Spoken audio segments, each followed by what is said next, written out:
محسن Pakistan doctor Abdul Qadir Khan رحمۃ اللہ تعالی علیہ. اور اس سے پہلے یہ جاننا ضروری ہے کہ کلام مجید فرقان حمید میں اللہ تبارک و تعالی نے مسلمانوں کو دفاع،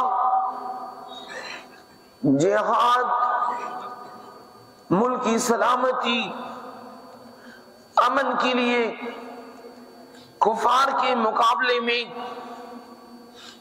اپنی حفاظت کے لیے دفاعی جو پوزیشن ہے، اس کے حوالے سے اللہ تبارک و تعالی نے لوح محفوظ کی تختی پہ لکھا اور پھر سرکار دو عالم صلی اللہ علیہ وآلہ وسلم کی قلب اطہر پہ نازل فرمایا وَأَعِدُّوا لَهُمْ مَا اسْتَطَعْتُم مِّن قُوَّةٍ،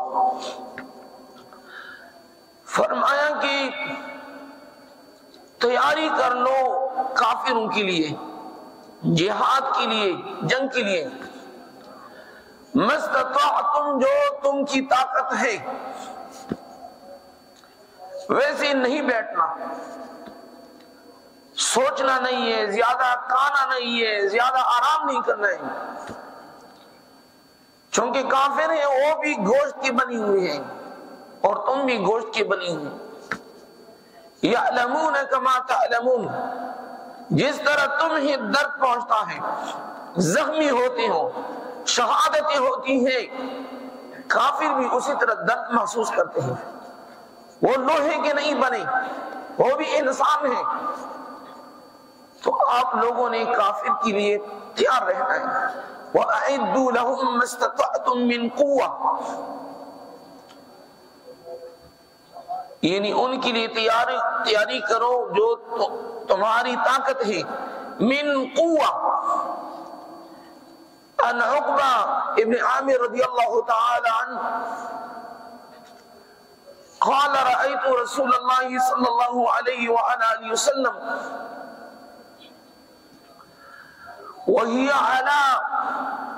على المنبر فقال رسول الله صلى الله عليه وسلم ألا إن القوة وهي الرمي، ألا إن القوة وهي الرمي، ألا إن القوة وهي الرمي.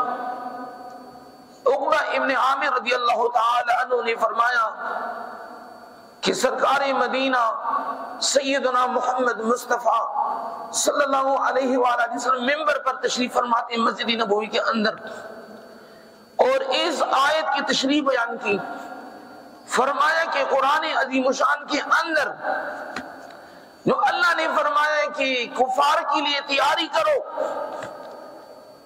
جو تم کی طاقتیں، من قوت. نبی علیہ الصلوۃ والسلام نے فرمایا کہ قوت سے مراد الا ان القوت وہی الرمی، فرمایا کہ قوت سے مراد تیر اندازی ہے. چونکہ نبی علیہ الصلوۃ والسلام کے زمانے میں جو جہاد ہے، حضور علیہ الصلوۃ والسلام نے بنفس نفیس 27 غزوات میں شرکت کی، اور احد کی میدان میں حضور علیہ الصلوۃ والسلام کے پیارے چچا سید الشہداء امیر حمزہ رضی اللہ تعالیٰ شہید ہو گئے، مصعب ابن عمیر رضی اللہ شہید ہو گئے. فرمایا کہ قرآن عظیم شان کے اندر اللہ نے فرمایا کہ قوت سے مراد تیر اندازی ہے. یعنی اللہ رب العزت ہمیں دعوت دیتا ہے کہ ارکان اسلام کی دفاع، ارکان اسلام کی ہے کلمہ شہادت، نماز، روزہ، حج، زکوٰۃ، ان کی حفاظت، اور فرمایا کہ اپنی ملکی سلامتی، امن، حفاظت کے لیے فرمایا الا ان القوت وہی، اور 3 مرتبہ حضور علیہ الصلوۃ والسلام نے اس بات کو ریپیٹ فرمایا کہ قرآن عظیم شان کے اندر اللہ تبارک و تعالیٰ فرماتے ہیں کہ تیر اندازی میں خوب آپ لوگ تیاری کریں جس طرح موجودہ وقت میں لوگ کرکٹ میں تیاری کرتے ہیں۔ صحابہ کرام، تابعین، تبع تابعین کے بچے ٹھیک ہے وہ کھیل بھی کھیلتے، ورزش کرتے، وہ بھی جسم اور صحت کے لیے ضروری ہے۔ ڈاکٹری حساب سے روزانہ تقریباً 40 منٹ پیدل واک کرنا، یہ نہار منہ اور کھانا کھانے کے بعد 30 منٹ چہل قدمی، یعنی ٹوٹل بنتے ہیں 70 منٹ، یہ جسم کے لیے ضروری ہے۔ لیکن صحابہ کرام اپنی اولاد کو کرکٹ نہیں سکھاتے۔ کرکٹ کیوں سکھاتے؟ تو کہتے ہیں بابر اعظم کی تنخواہ 30 لاکھ ہے،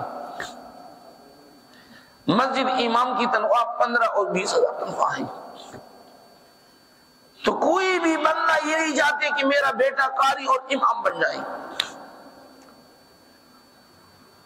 چونکہ دنیا ہے، دار الاسباب ہے، ہر بندی کی ضرورت ہے، گھر ہے، ضرورت کی جو گھر مکان ہے، شادی ہے، اور ضروریاتی زندگی کی اشیاء ہیں، کمبل ہے، بستر ہے، بیڈ ہے، ڈبل بیڈ ہے۔ تو صحابہ کرام اور ہم سب کے لیے یہی حکم ہے کہ آپ لوگ کفار کے لیے تیاری کریں۔ من قوہ، من رباط الخیل، اس زمانے کی جو ٹینک تھی وہ گھوڑا، یعنی صحابہ کرام گھوڑوں کو دوڑاتے، اور میدان جہاد میں غزوہ موتا ہے، غزوہ حنین ہے، غزوہ بدر ہے، غزوہ احد ہے، فتح مکہ ہے۔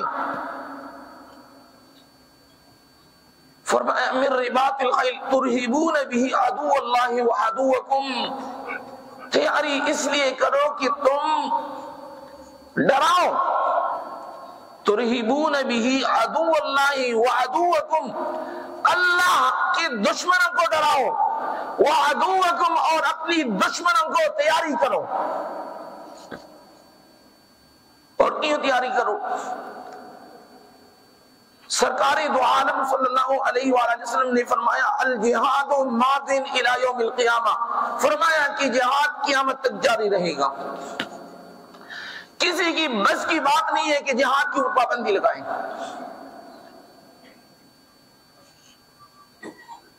اور آگے میں حدیث بیان کرنے والا ہوں۔ حضور علیہ الصلوۃ والسلام نے فرمایا، عقبہ ابن عامر کی حدیث میں ہے کہ اللہ تبارک و تعالی ایک تیر کے بنانے کے اوپر ایک میزائل، ایٹمی ٹیکنالوجی، ہاں اب دیکھیے پہلے زمانے میں اس لفظ کا، یعنی عبداللہ ابن عباس، جریر ابن طبری رحمت اللہ تعالی علیہ، یعنی اس امت میں عبداللہ ابن عباس رضی اللہ تعالی عنہ کے بعد وہ مفسر قرآن تھے۔ نبی علیہ الصلوۃ والسلام نے سینے سے لگایا، فرمایا اللہم فقہہ فی الدین وعلمہ التعویل، فرمایا کہ عبداللہ ابن عباس رضی اللہ تعالی عنہ کو دین میں فقاہت عطا فرما، وعلمہ التعویل، اور اللہ تبارک و تعالی ان کو تفسیر کا علم عطا فرما۔ جریر ابن طبری یہ عبداللہ ابن عباس کے بعد رضی اللہ عنہ دوسرے نمبر پہ مفسر قرآن ہے۔ تو پہلے قوت کا ترجمہ تیر کے ساتھ کیا جاتا تھا۔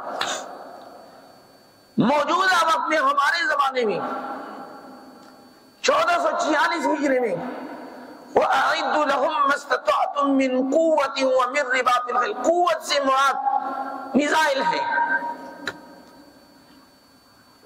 چونکہ وقت کے ساتھ ساتھ وہی تیر کے مترادف ہیں،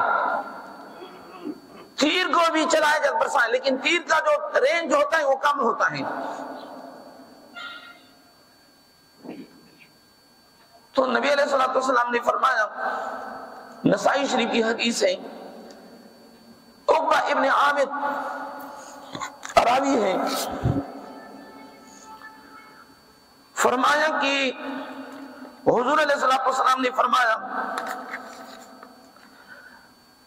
عن عقبہ ابن عامر رضی اللہ تعالی عنہ عن النبی صلی اللہ علیہ وآلہ وسلم قال ان اللہ عز وجل يدخل 3 نفرا الجنة بسهم واحد صانعه يحتسب في صنعه الخير والرامي به ومنبله۔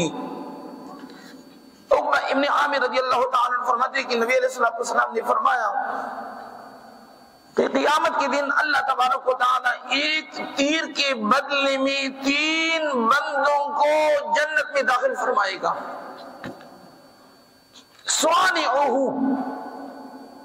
سوانے کہتے ہیں بنانے والا، جس نے ایٹمی میزائل کو بنایا، وہ بڑی صغیر پاک و ہند پاکستان میں اس کا نام ہے من المؤمنین انفسهم واموالهم بان لهم الجنہ یقاتلون فی سبیل اللہ فیقتلون ویقتلون وعدا علیہ حقا فی التوراة والانجیل والقرآن ومن اوفى بعہدہ من اللہ فاستبشروا ببیعکم الذی بایعتم بہ وذلک هو الفوز العظیم۔ کہ اللہ نے مسلمان کے ساتھ وعدہ کیا ہے، خریدار کون ہے؟ اللہ تبارک و تعالی۔ ان اللہ اشتری من المؤمنین انفسهم واموالهم، کہ جس نے بھی اللہ کی راہ میں جہاد کر کے مال صرف کیا، اللہ کی راہ میں فلسطین قبلہ اول کی حفاظت میں مال صرف کر دیا، وانفسهم اور اپنی جان کی قربانی دی، فرمایا بِأَنَّ لَهُمُ الْجَنَّةَ، اللہ فرماتے ہیں کہ میں خود ان کو جنت عطا کروں گا۔ یہ بہت عظیم تجارت ہے۔ اللہ فرماتے ہیں کہ میں تاجر ہوں، میں نے تمہیں زندگی عطا کی ہے، لیکن عظیم تجارت وہ یہ ہے کہ تم اللہ کی راہ میں جہاد کرو، مال کے ساتھ، جان کے ساتھ، اس کے بدل بِأَنَّ لَهُمُ الْجَنَّةَ يُقَاتِلُونَ فِي سَبِيلِ اللَّهِ فَيَقْتُلُونَ وَيُقْتَلُونَ وَعْدًا عَلَيْهِ حَقًّا فِي التَّوْرَاةِ وَالْإِنْجِيلِ وَالْقُرْآنِ۔ فرمایا کہ اللہ کا سچا وعدہ ہے فی التوراۃ والانجیل والقرآن، تورات کے اندر بھی یہ ذکر ہے، انجیل کے اندر بھی ہے، اور قرآن عظیم شان کے اندر بھی ہے۔ اور پارہ نمبر 28 میں سورۃ الصف میں فرمایا یا ایھا الذین آمنوا هل ادلکم علی تجارۃ تنجیکم من عذاب علیم تؤمنون باللہ ورسولہ وتجاہدون فی سبیل اللہ باموالکم وانفسکم ذلکم خیر لکم ان کنتم تعلمون یغفر لکم ذنوبکم ویدخلکم جنات تجری من تحتها الانہار ومساکن طیبۃ فی جنات عدن۔ پارہ نمبر 28 میں فرمایا کہ میں تمہیں ایک عظیم تجارت نہ بتاؤں؟ ہم تو پیسوں کی تجارت کو، اور وہ بھی دھوکے اور فراڈ کے ساتھ، ہم جب بیع کرتے ہیں، سودا کرتے ہیں، ہم جھوٹ بولتے ہیں، اور یہ نہیں سوچتے کہ ان کا انجام میری اولاد کے اوپر ہوگا۔ اگر میں نے حرام کھلایا پلایا تو میری اولاد جو ہے نافرمان ہوگی۔ اگر میں نے کسی کے ساتھ فراڈ کیا، فراڈ کا مال گھر لے کر آیا، اپنی اولاد کو کھلایا، ہم یہ نہیں سوچتے کہ اولاد کو حرام کھلانے سے اولاد نافرمان بدین ہو جاتا ہے۔ اللہ فرماتا ہے کہ نہیں نہیں میرے بندوں، میری طرف آؤ، میں تمہیں ایک عظیم تجارت بتاتا ہوں، وہ یہ ہے، فرمایا تنجیکم من عذاب علیم۔ اللہ فرماتا ہے گارنٹیڈ بات ہے، اگر اللہ کے ساتھ تجارت کرتے ہو تو اللہ نے تمہیں جہنم سے بچانا ہے۔ وہ کون سی تجارت؟ فرمایا تؤمنون باللہ ورسولہ، اللہ اور اس کے رسول پر ایمان لانا، لا الہ الا اللہ محمد رسول اللہ، وَجَاهِدُونَ فِي سَبِيلِ اللَّهِ، اور اللہ کی راہ میں جہاد کرنی ہے، بِأَمْوَالِكُمْ وَأَنفُسِكُمْ، اپنی مال کے ساتھ، اپنی جان کے ساتھ۔ جس نے جہاد کیا، نبی علیہ السلام نے فرمایا کہ شہید کی پہلا خون جو ہے قطرے کا گرنے سے پہلے اللہ تبارک و تعالیٰ ان کی تمام گناہ معاف کر دیتا ہے، اور ان کے سامنے جنت کی مناظر جو ہے پیش کیے جاتے ہیں۔ اب دیکھیں نا، خالد ابن ولید رضی اللہ تعالیٰ عنہ غزوہ موتا میں، آپ لوگوں نے مشہور واقعہ زید جو ہے نا حارثہ رضی اللہ تعالی عنہ، تو یہ جب شہید ہو گئے تین، یہ جرنیل تھے، تو نبی علیہ السلام عبداللہ ابن رواحہ کہ جو بھی جرنیل بن گیا بس اجازت ہے میری طرف سے۔ غزوہ موتا کے موقع پر خالد ابن ولید رضی اللہ تعالی عنہ کی 9 تلوار ٹوٹ گئے تھے،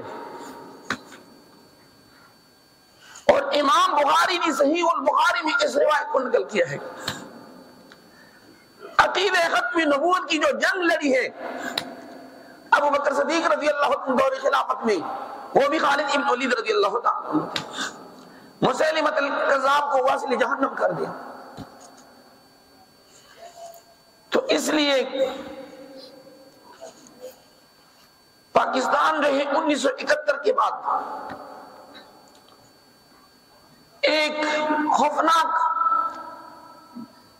حالات کا شکار ہو گیا، اور اس کے بعد 1988 میں انڈیا نے ایٹمی دھماکے کیے،